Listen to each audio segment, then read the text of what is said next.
Well, it comes with grave disappointment that I won't be recording my AX15 swap. The reason I won't be recording it is because, well, see, I started on Thursday, and now it's Monday. So, I didn't record or take any pictures, and everything's out of my Jeep, so I thought, well, it's kind of way too late to start recording or taking pictures. So, I'm going to start with what I took out of the Jeep in 5 hours, from Thursday to Friday. I can't work on it on the weekend because I'm doing it at my school in their shop, which has a lift. So I can't have access to it on the weekend, but that's no big deal. What I did in 5 hours was take everything out: drive shafts, both of them, the cross member, the transmission, the transfer case linkages, the wiring, the the torque converter, the flex plate, all the bolts, the dust cover, which will work with the standard, but you do have to drill some new holes. The transfer case is separated, the transmission mounts off. Everything that has to do with the drivetrain except the engine is taken off. Just put it that way. I'm also going to mention the things that were not mentioned in the write-ups, on Jeep Forum and Mall Crawlin' and Jeeps Unlimited. Now the transfer case linkage, there's a bar that goes like this horizontally, and here's your floor for your Jeep. There's a bracket here, and the bar pokes into the bracket, so when you shift with your shifter, it shifts nice and smooth. Pretend this is the linkage. Shifts nice and smooth. Now, if this horizontal bar never poked into any bracket, it would be all floppy and loose, and you wouldn't really be able to shift into anything. You'd have to really jerk on it and play around with it.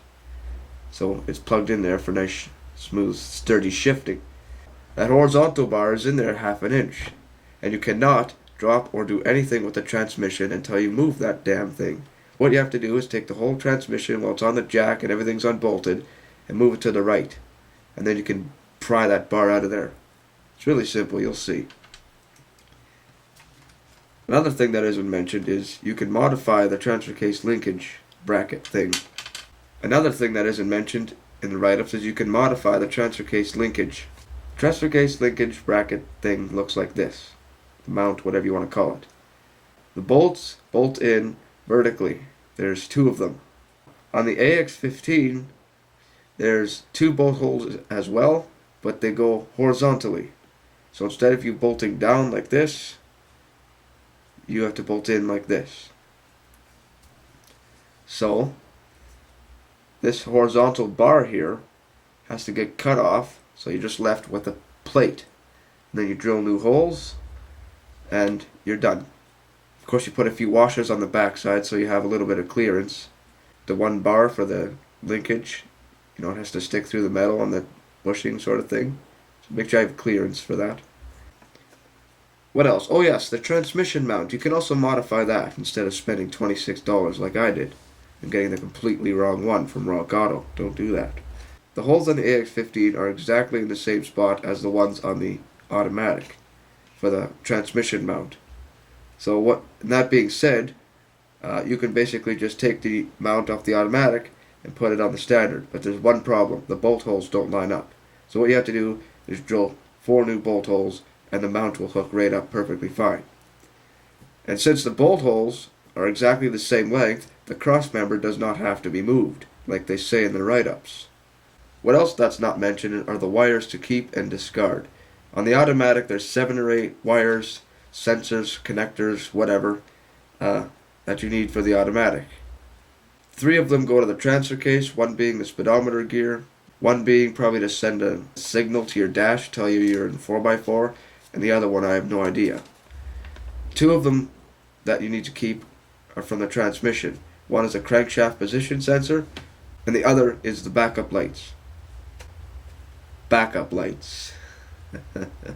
On the 1998 AX15 5-speed, not sure if it's specific or not, the backup light connector is a 2-prong female end with 2 wires. On the automatic 1997 4-speed 42RE transmission, the backup light switch is a 3-prong female end 3-wire. Even if they have the same number of prongs, they're both female ends. But then again, you can just cut the wires and join them to the proper end. But since there's 3 wires and 2 wires, I have to figure out which one wire I don't need so I can cut them and join them to the proper connector. If it won't work, then I'll just have no backup lights, which is not a huge deal. Also, what's not mentioned, it says on these write-ups you have to shorten your front drive shaft and lengthen your rear. Well, most people don't know how to lengthen their drive shaft because you need a whole new tube and everything, so they go and buy one. Same with the front, they just go and buy one. But it's really simple to just shorten it. All you have to do is, I'll show you right here, there's a weld on the end of the yoke. You cut a small slit around the entire weld with a die grinder, and it should pull out of the shaft of the tube. And it'll stick in about that much. Simple. Then you cut the tube to length, stick the damn yoke back in, make sure it's balanced. I have this diagram here to show you how to balance a drive shaft, and you're done. It's not mentioned on these write-ups. What about the slip yoke eliminator? I don't know about this. I read up on the write-ups that if you don't have one, your drive shaft needs to be longer by 3 inches. But if you have one, your drive shaft only needs to be longer by 1.5 inches to 2 inches. I'm just going to go and find a drive shaft that's 2 or 3 inches longer and work with that. That's the end of my list for things that were not mentioned. And I'm only halfway in. So there's probably a lot more to come. Here's how to balance your front drive shaft. If you have a double U-joint drive shaft like I do, which I didn't draw, it's no big deal. But the other side, with the single yoke, is not welded in. It probably is welded in, but you can't see the weld. So you have to cut the other end with the double U-joint. Slit around the weld, and then the yoke should pull out of the shaft.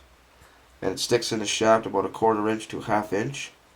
And then what you do is you cut the shaft to length, and you stick the yoke back in. And then you get some bearings or some kind of stands where you can spin the drive shaft on very smoothly. And then you get a dial gauge. When you stick the yoke in, you put the dial gauge on the end of the yoke. You set the gauge to 0. Then you turn it around and put the gauge on the other end of the yoke and see how much difference there is. If there's a huge difference, bang it to 0, flip it around, bang it to 0 with the hammer or your fingers, and keep turning it around and around until it's as close to 0 as possible.